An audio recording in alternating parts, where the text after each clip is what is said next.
안녕하세요. 저는 서울에 살고 있는 40대 여성입니다.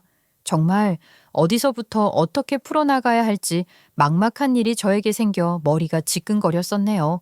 모든 일이 다 지나고 나니까 오히려 이 위기가 저에게는 기회가 된 것이 아닌가 싶은 생각이 들었습니다. 본인의 삶에 만족하며 감사한 줄도 모르고 살던 인간에게 거만하게 행동하면 망하게 된다는 것을 똑똑히 보여주게 된 것 같아서 오히려 저에게는 상처가 될 수 있는 일이었지만 속 시원하게 해결할 수 있게 된 결과라고 생각하게 되었어요.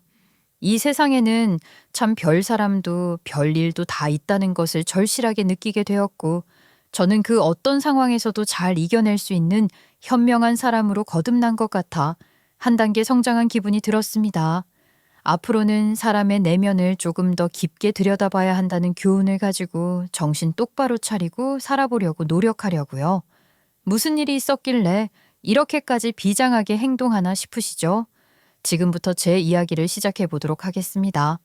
저는 학창 시절부터 공부에는 크게 소질이 없었던 터라 대학을 잘 나오지 못했습니다. 뭐 대학이라는 게 그렇게 중요한 건가 하는 생각도 있었어요. 그래도 뭔가 더 배워볼 수 있는 기회가 있다면 놓치지는 말자 싶어서 공부를 워낙 안 했었기 때문에 성적에 대충 맞춰서 전문대를 졸업하게 되었습니다. 저희 부모님께서는 상당히 깨어있는 분들이셨어요. 보통 자식들에게 공부는 무조건 해야 하는 거라고 강요 아닌 강요들을 하잖아요. 제가 여태까지 봐온 부모들은 전부 그랬던 것 같아요. 성적이 떨어지면 잔소리를 하고 회초리를 들기도 하고요. 저 때만 해도 학교에서 체벌하는 게 요즘처럼 큰일인 세상이 아니었거든요. 저희 부모님은 다르셨어요. 각자 자기 자리가 있는 법이라면서 공부가 안 맞으면 다른 거 하면 된다고 여유롭게 생각을 하셨던 분들이셨어요. 삶이 항상 성적순은 아니라고 하셨죠. 성적으로 혼나는 일도 없고 제가 하고 싶은 것이 무엇인지 찾아보고 집중하는 게 더 중요한 거라 하시니까 더더욱 공부에 힘을 쏟았던 것 같습니다. 대신 저는 당장 할 수 있는 일을 찾기 위해서 전문대를 졸업하자마자 아르바이트를 전전하다가 정말 도전이라는 건 한번 해봐야 되지 않겠냐 싶어서 이력서를 이리저리 뿌리기 시작했어요. 사실 저는 회사라는 것이 엄청나게 큰 문턱이 존재한다고 생각했었어요. 왜 그런 말이 있잖아요. 서울대를 졸업해도 취직 못하는 사람들이 허다하다고요. 저도 당연히 서울대는커녕 전문대를 졸업했으니까 회사에 취직하기가 어려울 것이라 생각을 했고, 그래서 애초에 도전도 해보지 않았었거든요. 그래도 이왕이면 아르바이트보단 제대로 된 직장에 들어가고 싶다는 열망이 사로잡혀서 이력서를 뿌리기 시작한 거죠. 그러다가 제가 예상치도 못한 중소기업에서 저를 합격시켜준 게 아니겠어요? 정말 감사한 마음이 들어서 그 어떤 누구보다 열심히 일을 했습니다. 제가 일머리가 꽤 괜찮은 편이었던 것 같아요.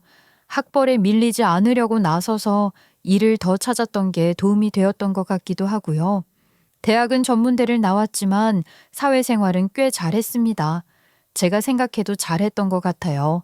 그래서 적응도 잘하고 다녔는데 우리 상사가 저를 별로 안 좋아해서 그게 좀 스트레스였습니다. 저랑 상사랑 좀 일하는 스타일이 안 맞았다고나 할까요? 근데 부장님은 제 아이디어를 더 높이 사주셨기 때문에 상사가 저를 은근히 질투하고 미워했다 이 말입니다. 그렇게 열심히 회사 생활하면서 유일하게 스트레스를 푸는 게 술 마시는 일이었는데 회사 동기가 저한테 소개팅 한번 안 해보려나? 하고 물어보더라고요. 소개팅? 갑자기 무슨 소개팅이야. 회사 일에 치여서 스트레스 받아 죽겠는데. 아, 연애할 시간이 어디 있어. 이렇게 우리들이 회사 일 끝나고 술이나 퍼마시는 것보단 연애라도 하는 게 좋지 않겠어? 아이, 그러니까 소개팅 한번 해라. 딱히 그 동기의 말이 틀린 건 아닌 것 같았죠. 저도 뭐 바쁘고 치열하게 살았던 것은 아니지만 나름 매번 목표를 가지고 살았었기 때문에 누군가를 소개받아서 연애라는 걸 제대로 해본 적이 없었거든요. 이제 번듯하게 직장도 다니겠다, 연애 한번 해보자 하는 마음으로 소개팅을 나가게 되었습니다. 그러다가 만나게 되었죠. 누구를요? 바로 제 남편을요. 30대 초반에 동기의 주선으로 만나게 되었는데 당연히 남편도 회사원이었습니다. 중소기업이긴 했지만 나름 탄탄한 회사라서 남편은 평생 직장이다 생각하면서 다닐 거라고 했어요. 그렇게 저희는 서로를 서서히 알아가다가 연애를 시작했고 30대 중반에 접어들기 전에 결혼을 하게 되었습니다. 결혼식을 준비는 과정도 결혼식을 올린 이후에도 저희는 뭐 늘 똑같은 삶을 살았어요. 맞벌이로 일을 하면서 아이는 조금 천천히 가지자 했습니다. 왜냐하면 한 살이라도 젊을 때 더 기반을 다져놔야 노후가 편안하지 않겠냐는 생각을 남편과 저 둘 다 똑같이 하고 있었거든요. 이런 것까지 하나하나 잘 통하는 게 운명처럼 느껴지기도 했었어요. 그런데 임신이라는 게 그렇게 계획을 가진 대로만 되겠어요? 그러면 세상의 모든 부부들이 자기가 원할 때 아이를 낳고 살 수 있었겠죠. 아무튼 저희는 계획을 짱에 무색하게 결혼한 지 1년 차가 되지 않았을 때 바로 임신을 하게 되었습니다. 처음에 임신 사실을 알았을 때 얼마나 놀랐는지 몰라요. 그래서 아이한테 미안하기까지 했다니까요. 아이를 가진 게 싫었던 것은 아니었지만 혹시나 부정적인 마음을 느끼기라도 했을까 봐요. 그만큼 너무나도 놀라운 일이었죠. 저는 걱정이 참 많이 되었어요. 아직 승진도 다 하지 못했는데 임신을 하게 되어서 회사 내에서 자리가 좀 위태위태해졌다는 기분이 들었거든요. 사실 여자로서 사는 삶이라는 게 참 그렇더라고요. 아르바이트를 할 때는 못 느꼈는데 직장은 확실히 벽이라는 게 느껴졌어요. 열심히 노력해서 잘 해보려고 해도 유리천장에 틀어막히는 것 같았습니다. 아무래도 사회생활이라는 게 회사 일만 잘 해서 되는 게 아니잖아요. 같이 담배도 태우고 술도 먹고 하면서 비위도 맞추고 해야 하는데 저는 담배도 안 태우고 또 여자가 담배를 태우면 이상하게 보잖아요. 아무튼 거기다가 임신까지 했으니 큰일이구나 싶긴 했죠. 왜냐하면 제가 결혼할 때 회사 상사가 은근 비꼈거든요. 저에게 살짝 질투심을 가진다는 그 상사요. 어머, 결혼을 한다고? 그런 곧 임신도 하는 거 아니야? 육아휴직 내고 실컷 꿀 빨다가 육아휴직 끝나면 둘째 가져서 또 육아휴직 내는 거 아니야? 그런 사람들 많더라. 양심도 없이. 그러면 안 되는 거 알지? 회사에도 민폐라고. 동료들에게도 일거리 더 늘려주는 거고. 아, 그럼요. 잘 알죠. 저희 부부는 30대에는 바짝 돈 모아보자고 생각하고 있어서 앞으로 5년 정도는 아이 가질 생각 없어요. 그러니까 너무 걱정 안 하셔도 돼요.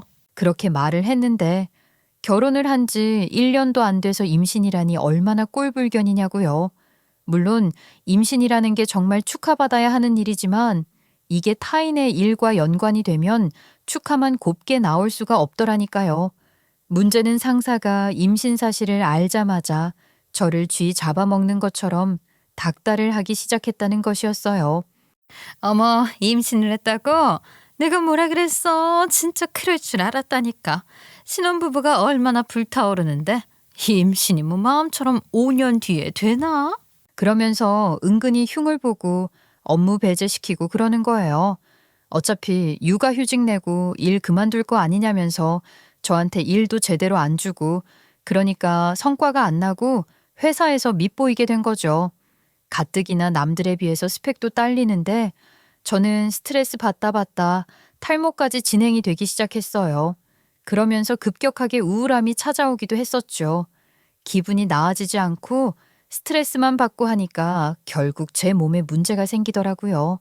말을 하기 아직도 아픈 일이지만 제가 유산을 하게 되면서 마음의 상처를 엄청나게 입게 되었습니다. 결국 마음을 회복하지 못했고 상사 얼굴만 봐도 온몸이 사시나무 떨리듯이 떨리게 되었어요. 저는 남편과 협의를 해서 일을 그만두게 되었습니다. 그때부터는 정말 마음의 안정을 찾으려고 노력을 했던 것 같아요. 다른 불필요한 생각을 전부 접어두고 좋은 것만 보고 느끼려고 노력을 했어요. 그렇게 일 그만두고 남편 외벌이로 살기 시작하니까 은근히 생활이 쪼들리는 것 같더라고요. 둘이 벌다가 혼자 벌기 시작하니까 먹을 것도 괜히 아껴 먹게 되고요. 하지만 저는 유산을 했다는 슬픔에 그리고 회사라는 곳 자체에 트라우마가 생겨버리고 말았습니다. 제가 유산을 하게 된 게 전부 회사 때문인 것 같고 제 인생을 엄청나게 비관하게 되었던 것 같아요. 30대가 인생에서 가장 중요한 시기라고 하지 않겠어요? 결혼, 임신, 육아, 노후 대비 이 모든 것이 30대의 기반을 쌓고 이뤄야 하는 부분이라고 생각한단 말이죠. 그런데 저의 30대는 너무 우울하고 실패한 것 같다는 느낌이 들었어요. 결혼은 잘했지만 임신 육아를 실패하고 직장을 연영 그만두게 되면서 노후 대비에도 금이 간 것 같았거든요. 그러니 제가 얼마나 의기소침해지고 자존감이 떨어진 사람이 되었겠어요. 이때 우리 남편이 정말 옆에서 보필을 잘 해줬습니다. 당신 참 밝은 사람이었는데 요즘은 너무 의기소침해져서 걱정이 많아. 임신이야 다시 하면 되는 거고 우리 노후 준비야 지금부터 시작해도 절대 늦은 거 아니잖아. 힘내자 우리. 저는 남편 덕분에 오히려 용기를 가지고 이 힘든 세상을 헤쳐나가기로 결심했습니다. 그때부터 알을 깨고 나온 병아리처럼 다시 삐약삐약 울기 시작했어요. 그만큼 남편이 저에게는 의지가 되어주고 힘이 되어주는 사람이었다 이 말입니다. 남편이 아니었으면 저는 정말 더 큰 좌절을 겪었을지도 모르겠어요. 결혼하기를 잘했다고 생각했습니다. 그렇게 저는 다시 임신을 하려고 노력을 했고 첫 아이 유산의 아픔이 지나간 지 얼마 되지 않아서 다시 임신을 하게 되었어요. 양가에서는 저에게 무조건 안정을 취해야 한다고 했고 시댁에서도 정말 몸에 좋다는 건 다 보내주셨어요. 아이를 건강하게 키워야 한다고 한약까지 보내주시고 영양제가 떨어지지 않게 시간이 되면 무조건 보내주셨죠. 제가 먹고 싶은 게 생기면 시댁, 친정 할 것 없이 집으로 보내주시는데 저는 제가 전생에 나라라도 구한 줄 알았다니까요. 너무 감사했습니다. 그렇게 저는 출산을 무사히 마쳤고 나이 36살에 육아를 시작하게 되었어요. 그때 우리 남편의 나이가 38살이었는데 남편이 10년 넘게 다니던 직장에 대해 고민을 하기 시작하더라고요. 그때까지는 별 대수롭지 않게 생각했어요. 원래 매너리즘에 빠지게 되면 회사부터 이직을 할 생각을 하니까요. 하지만 행복이라는 게 늘 같은 비율로 찾아올 수는 없는 것 아니겠습니까? 육아하고 남편 내조하면서 행복한 삶을 살고 있다고 생각을 했는데 남편이 직장에서 받는 스트레스가 상당하다고 하더라고요.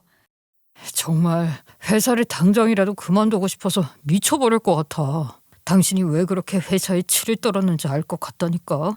왜 그래 여보, 무슨 일 있었어? 아니, 잘 다니던 회사를 갑자기 왜 그렇게 싫어하게 된 건데. 우리 회사에 새로운 이사가 취임을 했는데 직원들에게 성과를 가지고 엄청나게 갈구는 거야 글쎄. 아니 성과가 날 만한 일을 해야 성과를 내지. 맨날 똑같은 업무를 하고 있는데 성과라는 게 자다가 뚝 떨어지는 것도 아니고 왜 저러나 모르겠다니까. 그 누구보다 제가 그 마음을 잘 알잖아요. 저도 직장에 다닐 때 업무에서 배제당하고 제가 내는 보고서마다 꼬투리를 잡아서 난리를 치는 상사를 겪었으니 남편의 마음이 너무나도 이해가 갔어요. 제가 어떻게 위로의 말을 전해야 좋을지 한참을 고민하고 있었는데 남편이 아무 말 없는 저를 빤히 보더니만 저에게 슬쩍 말을 꺼내더라고요. 내가 말이야 한 회사에 오랜 시간 재직을 해보니까 회사를 어떻게 굴려야 할지 그 구조가 딱 보이더라니까. 그래서 말인데 나도 내 사업을 한번 시작해보고 싶은 마음이 생겼어. 어? 여보, 갑자기 사업이라니 그게 무슨 소리야. 지금 다니는 회사 은근히 조건도 괜찮고 연봉도 괜찮은데 사업은 좀 위험하잖아.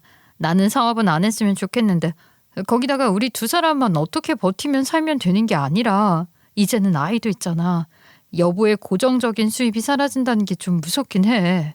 그래도 남자가 칼을 뽑았으면 무라도 썰어야 하는 거 아니겠어? 나도 사업하면 잘할 수 있을 것 같아. 당신도 사모님 소리 듣고 싶지 않아? 고작 그런 이유가 전부라면 사업을 하지 않는 게 훨씬 좋을 거라 생각을 했죠. 고정 수입이 없이 얼마나 버틸 수 있을지도 모르는 일이었고요. 그런데 시댁의 의견은 조금 다르더라고요. 우리 아들이 하고 싶은 사업이 있다고? 그럼 가족들이 전부 다 노력해도 밀어줘야 하는 거 아니냐? 뭐가 그렇게 걱정인지 모르겠다. 우리 아들 사주팔자가 아주 큰 팔자라고 했어. 가만히 있어도 돈이 굴러들어오는 팔자 말이다.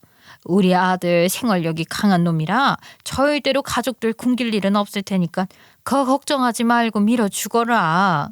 시모가 딱 잘라서 내조만 잘 해주라고 말을 하는데 당연히 그렇게 자신 만만하게 말을 하시니 시댁에서 좀 도와줄 거라고 생각했습니다. 사업 자금 같은 부분 말이죠. 근데 남편이 10년 동안 모은 퇴직금을 탈탈 털어다가 사업을 시작하게 된 거예요. 당황스럽긴 했죠. 당연히 저는 그 퇴직금은 건드리지 않을 거라고 생각했거든요.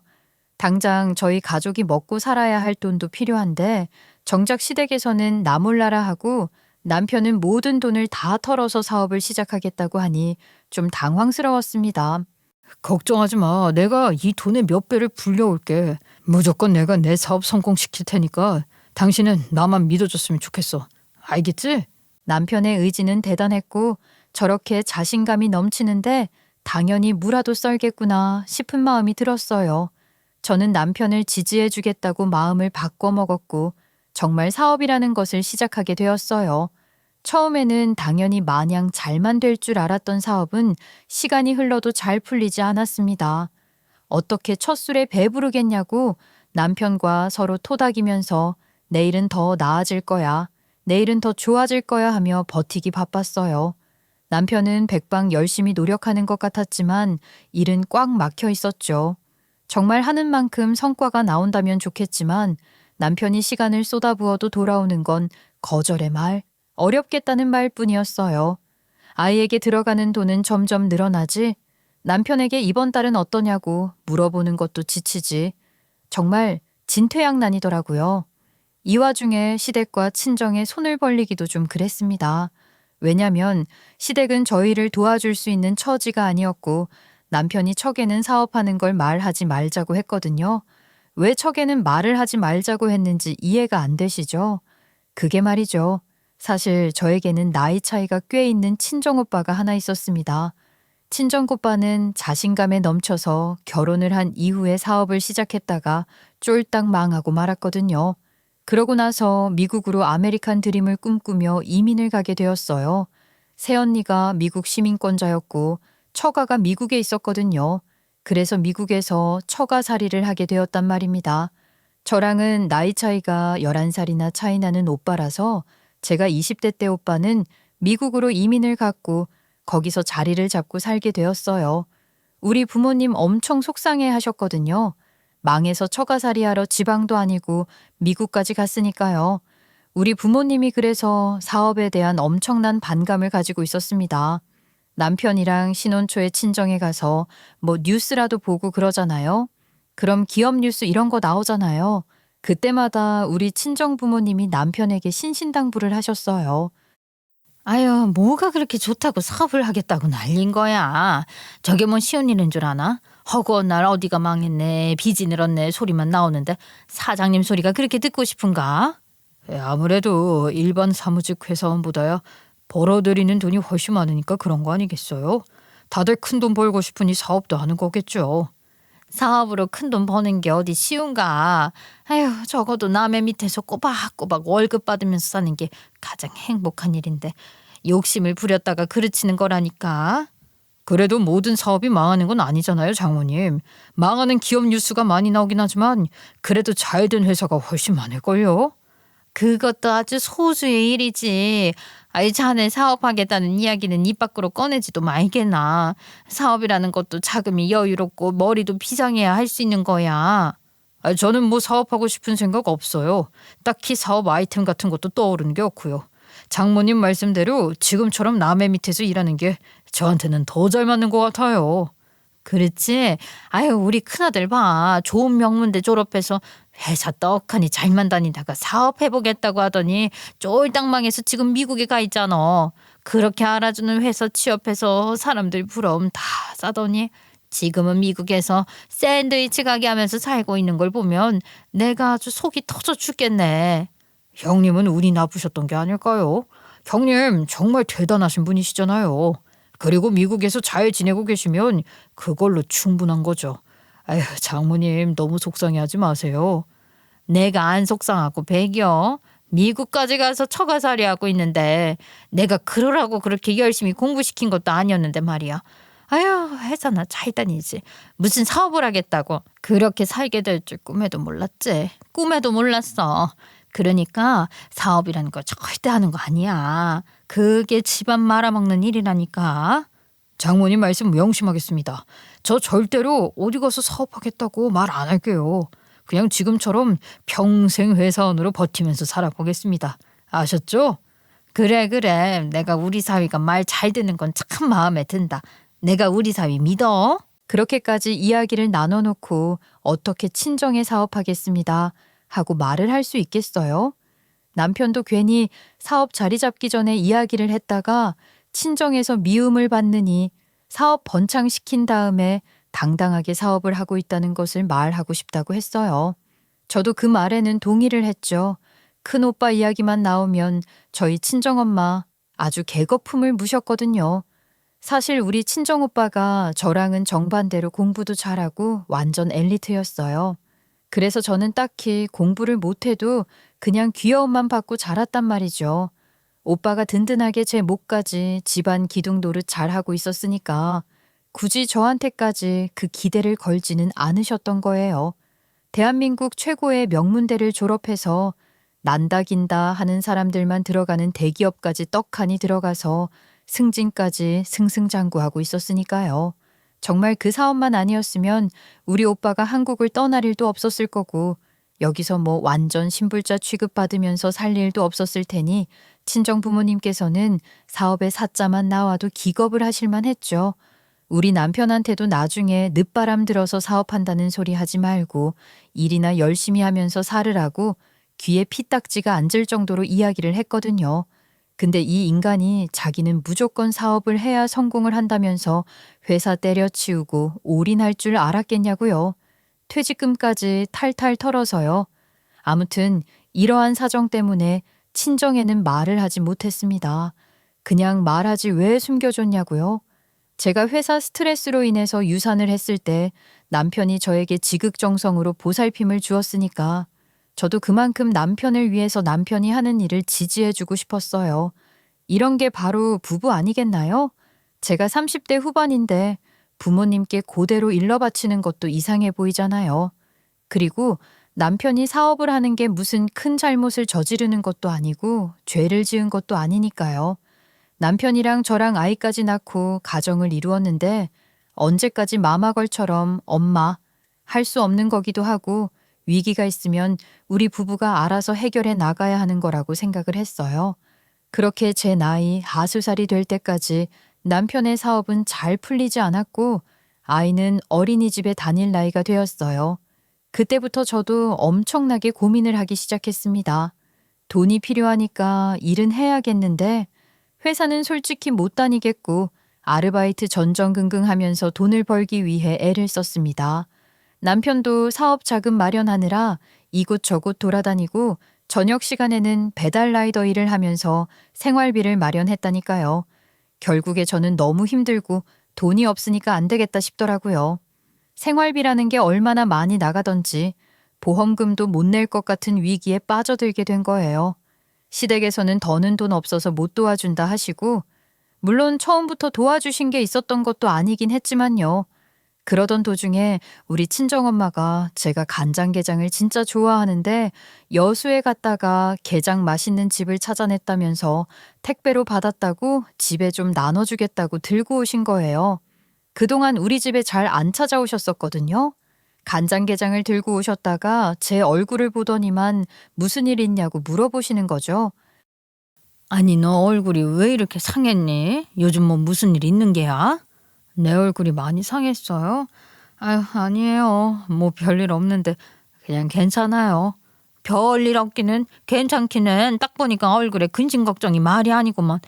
혹시 뭐 요즘 생활이 많이 힘든 거야? 보니까 무슨 아르바이트까지 한다고 하질 않나. 혹시 뭐 박서방한테 무슨 일 생긴 거야? 생활비가 모자라서 그래? 그렇게 말을 하시면서 걱정스럽게 저를 쳐다보시는데 저도 모르게 엄마의 그런 얼굴을 보니까 눈물이 확 터지는 거 있죠. 저도 모르게 눈에서 눈물이 또르르 하고 흘러내리니까 친정엄마가 무슨 일이 있어도 단단히 있다고 느끼신 건지 우리 강아지 왜 우냐고 저를 토닥여 주셨어요. 그래서 저는 솔직하게 말을 해버리고 말았죠. 아휴, 사실 그이가 사업을 시작했는데 한 3년쯤 됐거든요. 근데 너무 벌어오는 돈의 편차가 커서 잘 벌 때는 그래도 생활하기 괜찮을 때도 있는데 요즘은 힘들어도 너무 힘들어요. 오르락내리락 해서요.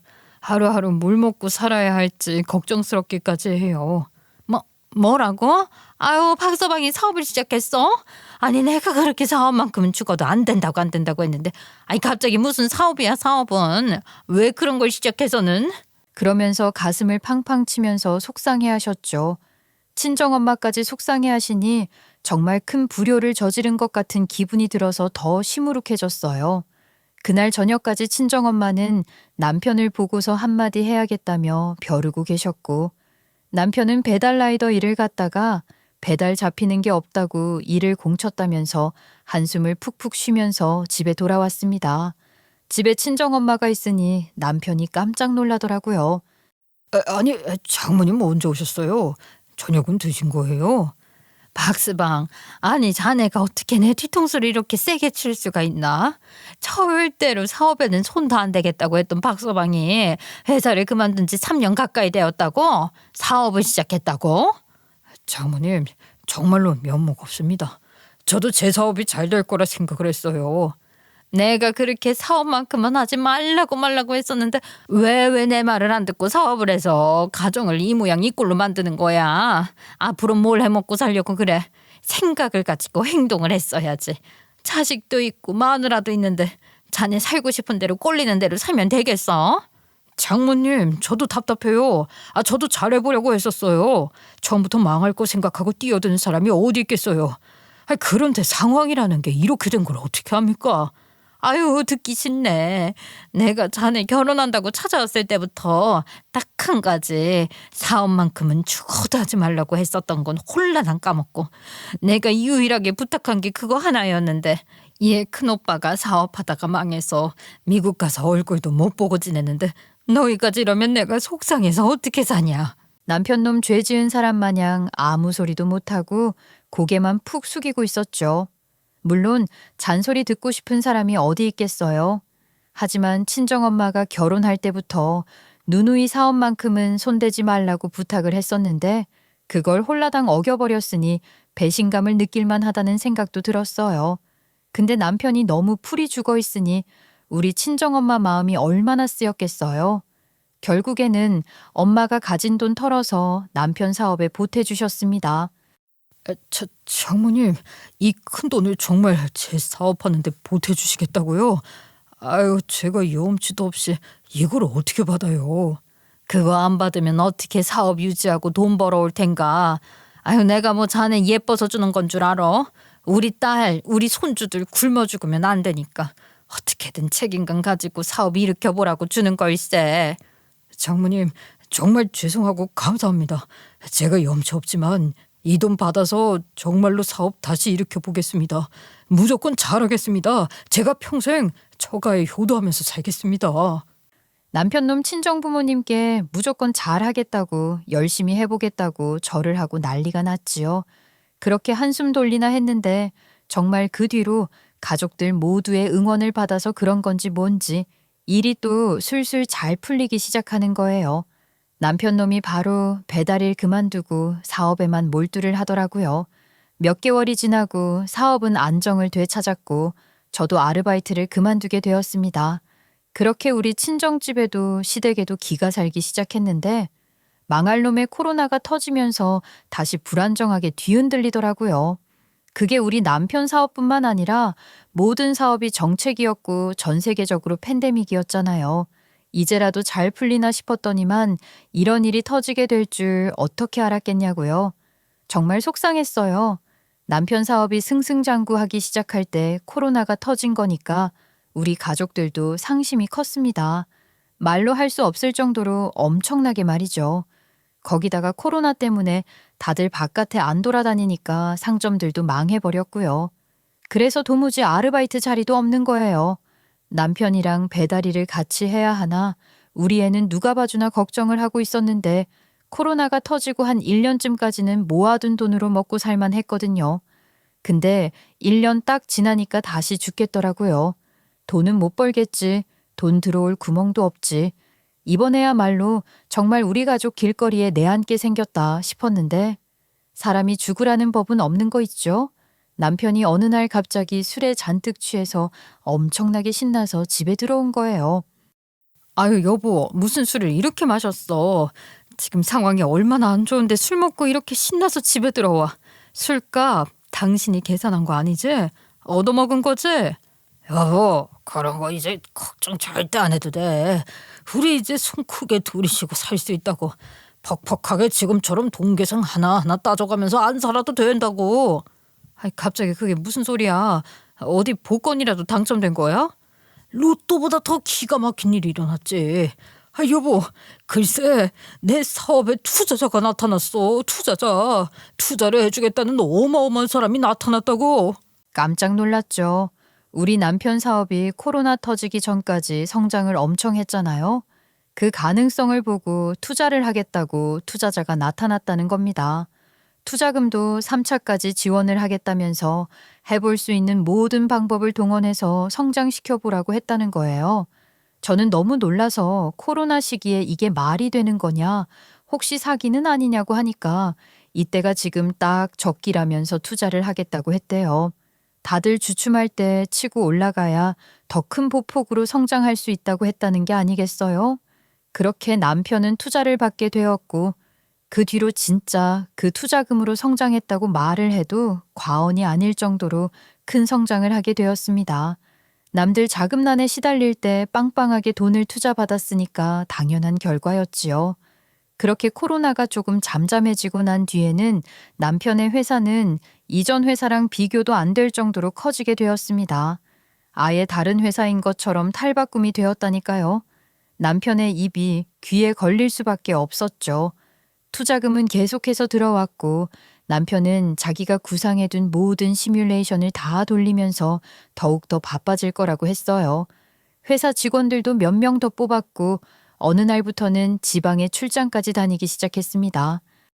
이번에는 어디로 출장을 간다고 그랬지? 경주? 아니, 거기에 무슨 공장이 있다고 경주까지 출장을 갔다가 와야 하는 거야? 거기서 꼭 필요한 부품을 가지고 와야 해. 그래도 사장이 직접 발로 뛰면 공장장들도 대우를 잘해준다니까. 직원들 보내는 것보다 내가 발로 직접 뛰는 게 낫지. 내가 수급해야 할 재료들이 전국 각지에 다 나뉘어져 있는데 어떻게 하겠어. 아유, 피곤할까 봐 걱정이다. 그럼 저녁 늦게나 들어오겠네. 기차가 밤 늦게까지 있겠지? 경주를 어떻게 하루 만에 다녀오냐. 가서 하루 자고 내일 올 거야. 아이, 오늘 집에 안 들어온다고? 아니, 기차 타면 3시간이면 가는 거 아닌가? 굳이 외박을 해야 할 필요가 있어? 여보, 요즘 야근도 너무 잦은 것 같고 주말도 반납하고 출장길에 오르고 있는데 집에는 좀 꼬박꼬박 들어와 줬으면 좋겠어. 나랑 아이랑 둘이 있으면 불안하단 말이야. 아, 내가 뭐 놀러 가는 것도 아니고 일을 하러 가는 건데 왜 그래? 다녀올 테니까 집이나 잘 지키고 있어.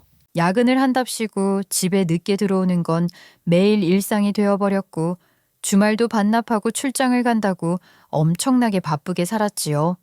오죽하면 우리 아이가 아빠는 오늘도 안 와? 하고 물어볼 정도로 집에 붙어 있는 시간이 없었어요. 그런데 생활비는 계속 똑같은 거예요. 사업이 그렇게 잘 되면 생활비를 더 줄 법도 한데 자기에게 떨어지는 돈은 얼마 없다면서 생활비는 매번 똑같이 주는 거 있죠. 한 번은 대단한 계약이 성사되었다고 자랑자랑을 하는데 생활비는 또 똑같이 주길래 불만을 내비쳤죠. 아니, 이번에 대단한 계약까지 했다면서 왜 생활비는 매번 똑같아? 당신 혹시 나 몰래 뭐 저축이라도 하고 있는 거야? 우리 아이 영어 놀이학교 보내고 싶은데 돈이 부족해서 그래. 내가 뭐 돈이 어디 있어서 저축을 하고 그래. 나도 당신한테 주는 생활비가 전부나 다름없지. 무슨 회사 대표가 그렇게 돈이 없어? 당신 수상해? 수상하긴 뭐가 수상해? 회사 돈이 뭐 내 마음대로 굴릴 수 있는 건 줄 알아? 아이, 모르면 가만히나 있어. 왜 사람 파가지를 긁고 그래? 성질을 버럭버럭 내는데 왜 저러나 싶었죠. 제가 뭐 정색하고 말을 한 것도 아니고 농담조로 이야기를 한 건데 남편이 너무 화를 내니까 괜히 민망하기까지 하더라고요. 그런데 글쎄 정말 우연치 않은 기회에 알게 됐지 뭐예요. 저에게 남편을 소개시켜준 회사 동료가 오랜만에 연락이 와서는 그러는 거예요. 요즘 잘 지내? 내가 박 과장님 소식 들었어. 사업 시작하고 나서 엄청나게 잘 되고 있다면서 옆에 여비서 하나 데리고 다니는 게 딱 봐도 사장님 티가 팍팍 나더라. 언제 그렇게 사업이 술술 잘 풀렸어? 만나서 이야기라도 나눠야 하는 거 아니야 우리? 웬 여비서를 말하나 싶었지요. 남편 회사가 승승장구하고 있긴 하지만 그래봐야 직원이 6명인데 여비서를 두고 다닐 일이 뭐가 있겠어요. 뭔가 쎄하더라고요.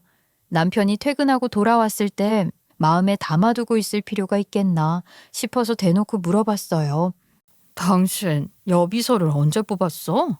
나한테는 직원만 뽑았다고 했지 그게 여비서라고는 말 안 했잖아. 애초에 당신한테 비서가 필요해? 아니 회사 일을 어떻게 알고 있어? 내가 말을 해준 적도 없는데 그걸 어떻게 알고 있냐고. 아니 뭐 이렇게 예민하게 반응을 하고 그래. 놀랄 일이야 이게? 별일도 아니잖아. 우리 소개시켜준 그 동기 있잖아. 걔가 말해주던데. 아니 뭐 그런 사적인 이야기까지 당신한테 하는지 모르겠네 정말. 당신 그 주변 사람들 정리 좀 하는 게 좋겠어. 입이 싼 사람들이랑 어울리지 말라 이 소리야. 어머 기가 막혀? 여보 회사에 여비서를 뽑은 게 뭐 숨길 일이라고 이렇게 과민 반응을 하는 거야. 내가 몰라야 할 일이라도 돼? 그래서 말을 전해준 내 동기까지 입이 싼 사람 취급을 하는 거야? 당신이 이렇게 나오는 게 더 수상해. 남편 놈이 너무 오바를 해대니까 수상하더라고요. 제가 수상하다고 말을 하니까 입을 또 꾹 다물고는 피곤하다고 자야겠다고 그러고요.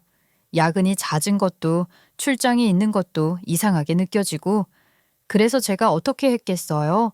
의심은 풀어야죠. 남편 놈 자는 사이에 휴대폰을 몰래 열어봤습니다. 물론 부부 사이의 프라이버시를 중요하게 생각한다고는 하지만 여러분들 같으면 저처럼 행동 안 하시겠어요? 남편이 수상해 보이기 시작했는데 미안하지만 의심은 풀어야 평생 같이 살 수 있는 거잖아요. 남편 휴대폰은 패턴으로 잠겨 있었는데 항상 리을자로 패턴 비밀번호를 해놓는다는 것을 알고 있었거든요. 결국 패턴 풀어서 두근두근 떨리는 심장을 부여잡고 휴대폰을 확인하는데 아니나 다를까 이놈 바람이 났더라고요. 상간녀의 이름을 아기 고양이로 해둔 거 있죠. 이게 무슨 쌍팔년도 연애질이냐고요. 손이 부들부들 떨리고 너무나도 열이 받아서 그 여자 전화번호부터 제 휴대폰에 저장을 해두고 그놈이랑 나눈 대화들을 전부 제 휴대폰으로 사진을 찍어뒀습니다. 증거는 모아야 하니까요. 이놈의 자식이 사업 잘 풀리고 나니까 바람을 피운다는 게 말이나 되는 소리예요. 아주 심하게 뒤통수 때려 맞은 거죠. 그 다음날 바로 그 여자한테 연락했습니다. 어디 사나이만 칼을 뽑아 물을 썰겠습니까? 저도 할 수 있다고요. 너 나 누군지 알지? 만나서 우리가 할 이야기가 있을 것 같은데 말이야. 그러니까 인연이 아주 뻔뻔하게 약속 장소랑 시간을 지가 정해서 부르더라고요. 두개골에 금이 갈 정도로 빡치지만 만나러 갔습니다. 제가 먼저 도착해서 기다리고 있는데 저는 인연 얼굴을 사진으로 작게만 본 거라 잘 몰랐거든요. 근데 인연은 저를 알고 있었나 봐요. 단박에 저를 찾아내더니 다가오더라고요. 적어도 우리처럼 동년배는 되겠구나 했더니 누가 봐도 30대 초반은 여자인 거예요. 나쁜 놈, 띠동갑 차이 나는 여자랑 바람을 피운다는 게 미친놈이지 뭐예요. 아줌마, 저랑 뭐 길게 이야기를 나눌 필요가 있을까요? 저희 사이 다 알고 오셨을 테니까 저도 본론만 말할게요. 저 그이랑 너무 행복하게 잘 지내고 있어요. 그이 또한 제가 없으면 안 된다고 하더라고요. 뭐라고? 상간녀 주제에 뻔뻔하게 말을 하고 앉아있네? 너는 부끄러움이라는 게 없니? 나이 차이가 그렇게 나는 남자랑 붙어 먹고 싶어. 나이가 뭐가 중요해요. 얼마나 사랑하는지가 중요한 거지. 그래서 저는 그이 포기 못하고 그이도 저를 포기할 수 없다는데 그럼 방해꾼이 누구일까요? 지금 본처를 밀어내고 첩년이 이 자리에 들어앉겠다는 소리야?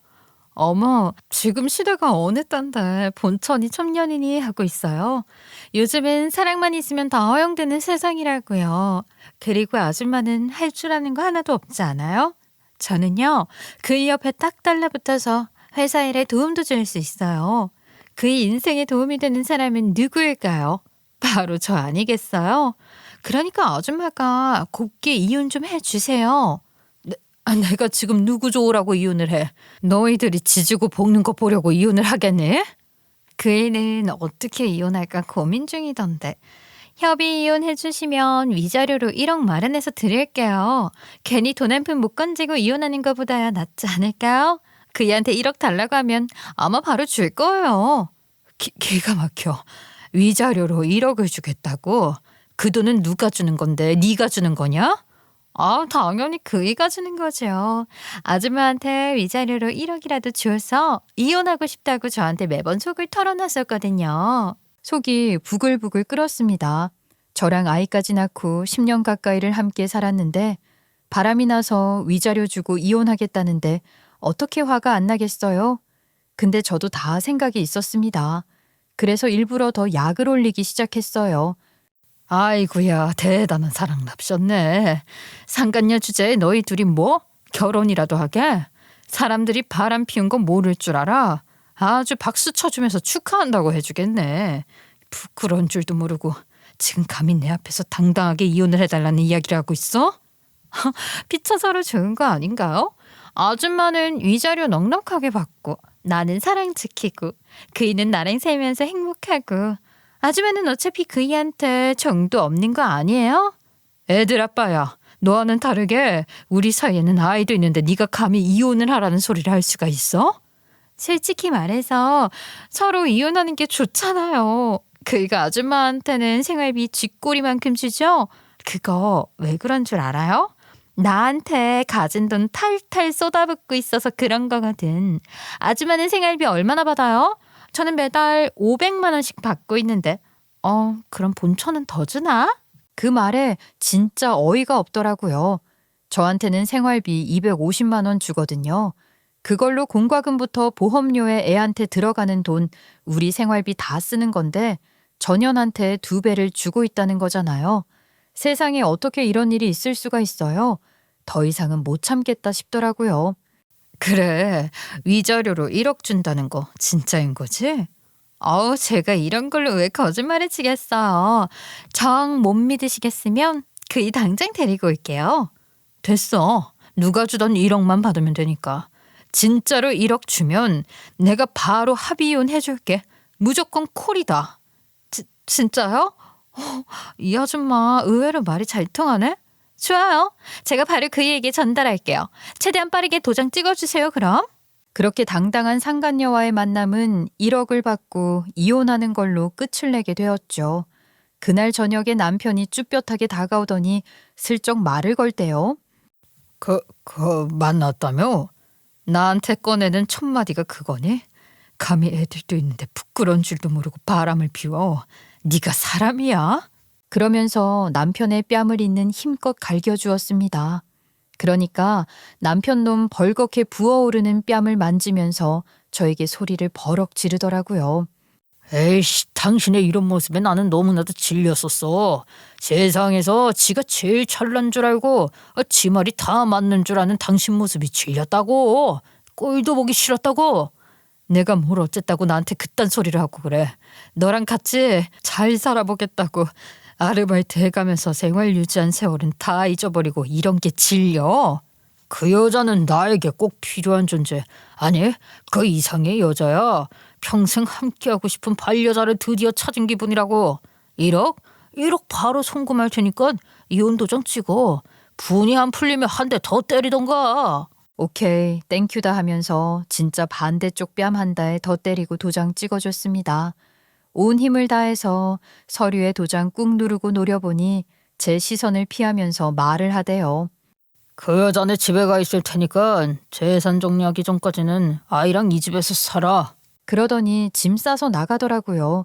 제가 진짜 남편 새끼 나가고 나서 분해서 얼마나 울었는지 모르겠어요. 하지만 이대로 끝을 내면 그게 복수겠어요? 딱 5개월이 지난 뒤에 남편 놈 상간녀랑 같이 우리 집에 와서 무릎 꿇고 빌기 시작했습니다. 제 복수가 드디어 제대로 먹힌 것이었지요. 아줌마, 아니 사모님, 정말 저희 한 번만 살려주세요. 저희 이러다가 정말 길거리에 나앉게 생겼다고요. 여보, 우리가 함께 살았던 정이 있는데 지금이라도 우리 지난 과거 다 털고 서로를 위해 응원해주는 사이가 될 순 없을까? 제발, 나 정말 이렇게 될 줄 몰랐어.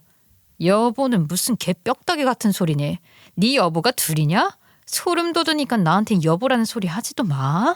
네 두 번째 마누라가 아주 기겁을 하겠다. 이게 어떻게 된 일이냐고요? 저희 부부가 어쨌든 아이가 있었으니 이혼하는데 3개월이라는 시간이 걸렸거든요. 이혼이 완벽하게 성립되자마자 전 남편 놈이랑 살던 집을 처분했고 우리 친정집에 아이랑 같이 들어가서 살고 있었죠. 그런데 친정으로 뻔뻔한 두 사람이 찾아왔더라고요. 우리 친정엄마 불같이 화내면서 미친 것들이 뻔뻔하게 어디 얼굴을 들이미냐고 그 년놈들에게 간장을 확 쏟아부어 버렸습니다. 근데 그거 다 처맞고도 잘못했다고 살려달라고 빌대요. 상처 줘서 미안해. 정말 미안해. 우리 지금 완전 다 죽게 생겼어. 당신이 제발 한 번만 도와줄 수 없을까? 당신이 망하게 생긴 거 아주 잘 알지. 너네 그렇게 만든 게 나니까. 내가 만든 그림이니까. 근데 내가 뭘 도와줄 게 있겠어? 내가 바라는 결과가 이건데. 그러니까 속 시원하게 다 털자면요. 전 남편 놈에게 투자했던 그 투자자가 투자금을 회수하겠다고 일방적으로 통보를 보냈거든요. 투자 조건이 그거였다대요. 기한 없이 투자하는 대신 회사에 문제가 생길 경우 언제든지 회수할 수 있다는 것. 그 조건이 있었던 거죠. 전 남편 놈 바람 펴서 저랑 이혼한 것도 그렇고 상간녀를 여비서로 앉혀놓고 일 한 번 안 시키고 월급 주고 있었던 걸 걸고 넘어졌대요. 그 투자자가 이걸 어떻게 다 알았냐고요. 그 투자자가 바로 우리 사돈 어르신이었거든요. 그러니까 새언니네 부모님 말이죠. 미국 시민권자고 미국에서 지내신다고 했잖아요. 미국에서 샌드위치 가게 사업을 크게 하셨는데 우리 오빠는 거기 체인 내서 일을 하고 있었던 거고요. 이게 꽤 사업이 시간이 지나면 지날수록 커져서 거의 뭐 체인점 장사를 했다고 해도 과언이 아닐 정도로 성장을 했나 보더라고요. 우리 친정엄마가 미국에 있는 오빠랑 통화를 하면서 박서방 사업 때문에 제가 힘들어한다고 하니까 도움을 주게 된 것입니다. 우리 오빠랑 저랑 나이 차이가 많이 나서 오빠가 저를 어릴 때부터 정말 잘 돌봐줬었거든요. 제가 힘들어한다고 하니까 본인 사업 실패했던 생각도 나고 그랬는지 사돈 어른께 부탁해서 투자금을 지원해주기 시작한 거예요. 근데 바람나서 이혼했다는 사실을 알고 바로 투자금 회수하겠다고 한 것입니다. 근데 저는 상간녀한테도 복수를 하고 싶었거든요. 그년이 전 남편 놈 돈 없다고 버리고 사라지면 그만 아니겠어요. 빚을 같이 갚아야지요. 그래야 제 복수가 완벽하게 이루어지는 거지요. 그래서 둘이 혼인신고서에 도장 찍을 때까지 기다렸습니다.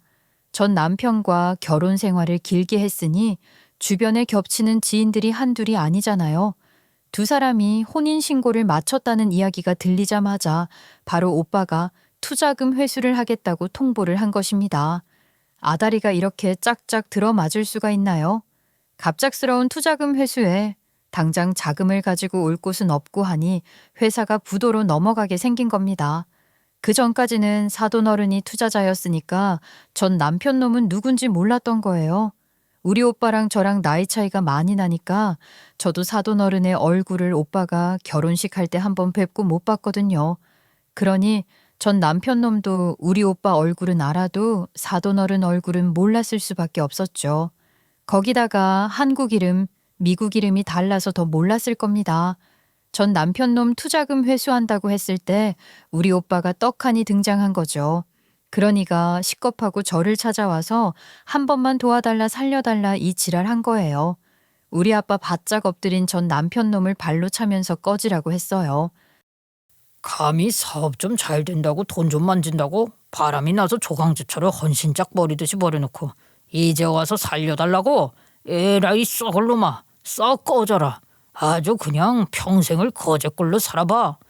저희가 잘못했어요. 언니, 저 한 번만 살려주세요. 저 임신 5주차예요. 빚도 지고 애도 있는데 어떻게 살아요?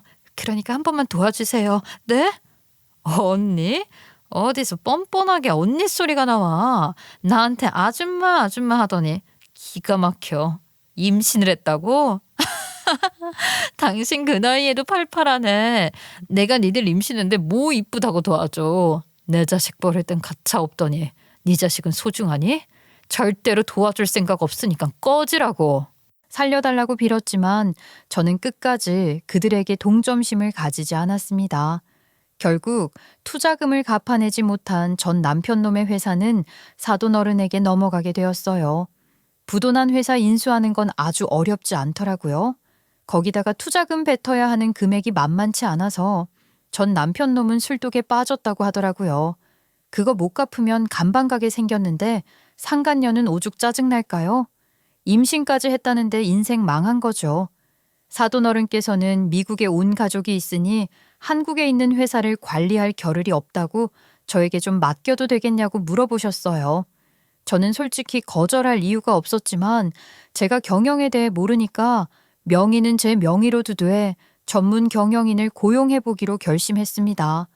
회사 자체는 발전 가능성이 많은 회사였으니까 오히려 손해볼 건 없다 싶었어요.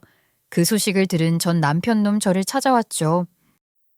나만큼 그 회사에 대해 잘 아는 사람 없으니까 나를 직원으로 써주면 안 되겠어? 내가 정말로 회사 발전을 위해서 힘을 다할게. 내가 미쳤다고 고양이에게 생선을 맡기니? 너는 이혼한 마누라한테 그런 부탁을 하고 싶니? 야, 너 같은 거 일 시키느니 회사를 팔아치우고 말지. 다음 날이 되자마자 바로 제 명의로 넘어온 회사를 보면서 얼마나 깔깔거리고 웃었는지 몰라요. 사돈어른 덕분에 손 안 대고 코 풀었기에 너무 감사하더라고요. 그래서 제가 다른 건 몰라도 이 악물고 이 회사를 발전시켜서 어떻게든 큰 돈을 만질 수 있도록 보답을 해드리고 싶은 마음에 평생 손놨던 공부에 다시 손을 대기 시작했어요. 우리 부모님도 사돈어른께 너무나도 감사하다고 몇 번이나 인사를 드렸는지 몰라요. 우리 대인배 사돈어른께서는 어떤 힘든 일이 있어도 가족을 배신하는 건 안 된다고, 본인이 우리 사위 미국으로 끌고 들어올 때도 그랬다고, 가족은 절대 배신하면 안 되는 거라고 신신당부를 했다고, 그걸 못 지키는 사람에게는 합당한 처분이 내려져야 한다고 하셨어요. 그래서 우리 가족은 미국에 한번 놀러 가기로 했습니다. 새언니가 좋아하는 반찬 바리바리 싸들고 말이에요. 아무리 미국에 한인마트가 다 있다고 해도 없는 게 더 많지 않겠어요? 결국에 전 남편은 빈털터리에 깡소주만 들이붓고 산다고 하더라고요. 배가 점점 나오는 상간녀는 동네 식당에서 아르바이트 한다고 하대요. 글쎄, 시댁에서도 바람 피우고 빈털터리 쫓겨난 전 남편놈 모르소해 한다고 하더라고요. 그래도 끔찍하게 아끼는 아들이니까 손주 태어나면 받아줄지도 모르겠지만 말이죠. 그게 뭐 중요한가요? 빚 갚아도 모자랄 판에 술독에 빠져 살고 있는 꼴 보면 뻔하지요. 지 잘못 인정 못하고 저지랄 하는 거 아니겠어요? 정신 평생 못 차리고 살았으면 좋겠다는 생각이 절실하게 들고 있습니다. 저는 회사 전문 경영인 1년마다 계약 갱신하면서 보고 배울 점들을 빠르게 습득해 보려고 열심히 노력하는 중입니다. 제 인생 2막이 열렸으니 이제는 정말 알차게 써보려고 합니다. 제 이야기를 들어주셔서 감사합니다.